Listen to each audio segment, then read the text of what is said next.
Okay, this is a 2-bedroom suite at Cabana Bay in the Bayside Tower overlooking Volcano Bay at Universal Studios Orlando. Pretty awesome view there of the big volcano at Volcano Bay.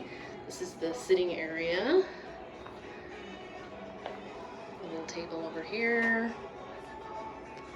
And then you have a little kitchenette area right here with microwave, refrigerator, sink, coffee maker, and some shelves if you get your own food.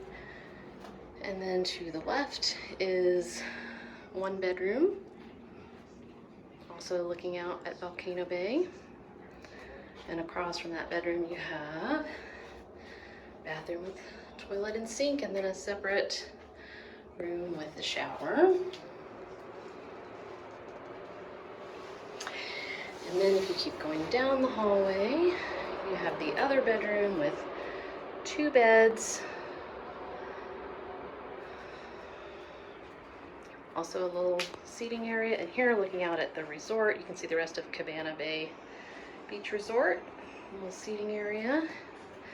And you can see there's another tower like the one we're in right there. And then Volcano Bay is just over there to the left. And then this bedroom comes with its own bathroom.